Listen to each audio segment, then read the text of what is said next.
yang dilakukan seseorang, kelompok orang, dan lembaga atau badan hukum dalam bentuk uang tunai. Wakaf tunai dapat juga diartikan mewakafkan atau menginfakkan harta berupa uang atau surat berharga yang dikelola oleh institusi perbankan atau lembaga keuangan syariah yang keuntungannya akan disalurkan kepada pihak yang membutuhkan, tapi modalnya tidak bisa dikurangi untuk disalurkan. Sedangkan dana wakaf yang terkumpul selanjutnya dapat digulirkan dan diinvestasikan oleh pengelola wakaf ke dalam berbagai lembaga-lembaga usaha yang halal dan produktif.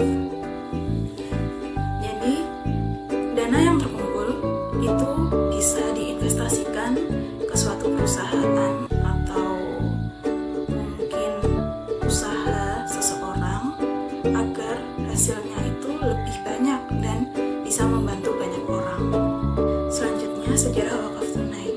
Secara historis, wakaf sudah ada sejak zaman Rasulullah Shallallahu Alaihi Wasallam, kemudian berlanjut ke masa Khulafaur Rasyidin. Pada dinasti Umayyah dan dinasti Abbasiyah, praktek wakaf juga semakin berkembang.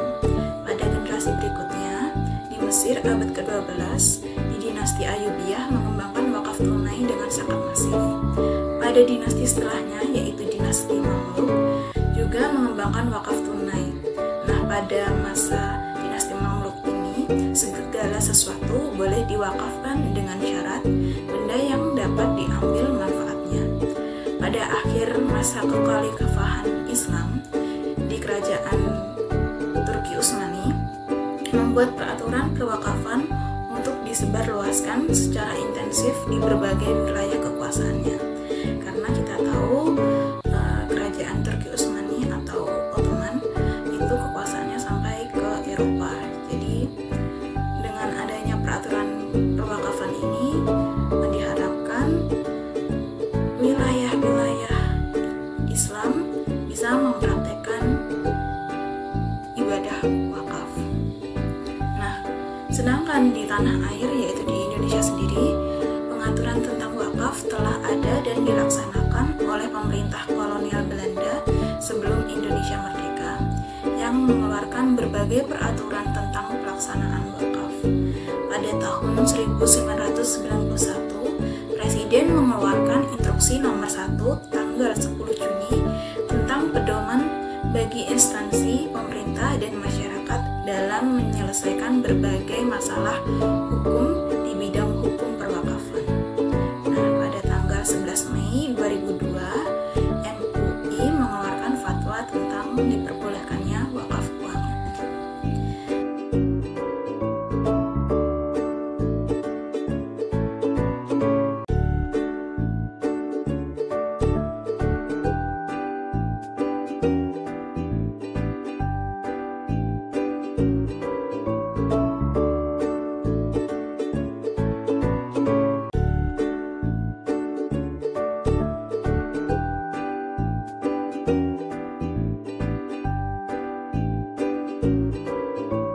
Selanjutnya yaitu analisis tentang wakaf, ditinjau dari Al-Quran dan hadis. Nah, dari Al-Quran itu Allah berfirman di surat Ali Imran ayat 92 dan di surat Al-Baqarah ayat 267. Dan mengenai tinjauan hadis ini, menurut riwayat Bukhari bahwa ketika Rasulullah SAW ke Madinah dan menyuruh untuk membangun masjid, maka beliau bertanya, "Wahai Bani Najjar, kalian mempercayakan kebun kalian ini kepadaku?" Mereka menjawab, "Demi Allah, kami tidak meminta harganya kecuali kepada Allah SWT." Maka Rasulullah SAW mengambil alih kebun itu dan dijadikannya sebagai masjid.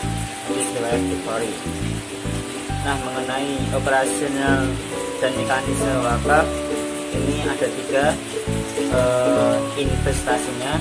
Yang pertama yaitu keuangan syariah, yang kedua yaitu mendanai berbagai industri dan mendirikan badan usaha, yang ketiga yaitu pendanaan kredit mikro. Nah, mengenai strategi pengembangan wakaf itu terdapat dua faktor, faktor internal dan faktor eksternal, kekuatan, kelemahan, peluang, dan kesempatan. Nah, dari faktor ini dari analisis SWOT ini kita dapat mengetahui ada 7 strategi tentang pengembangan wakaf tunai. Nah, 7 strategi ini yang pertama yaitu akuntabilitas dan disabilitas, yang kedua yaitu peningkatan kualitas efektif, nazir, pengolah wakaf, yang ketiga itu strategi pemasaran yang inovatif dan lembaga wakaf, keempat yaitu dukungan reologi wakaf, kelima pengembangan institusi pendidikan wakaf, keenam teknologi dan kompensasi wakaf, ketujuh yaitu update tentang wakaf.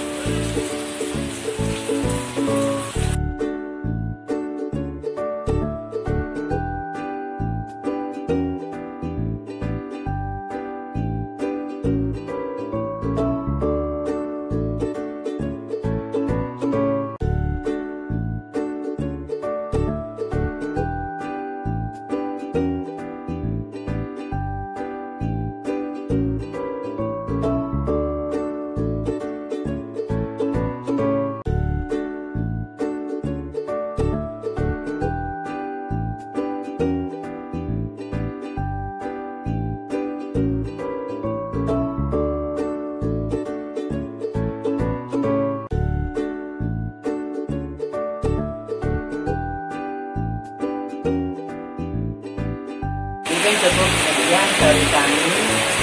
Terima kasih. Wassalamualaikum warahmatullahi wabarakatuh.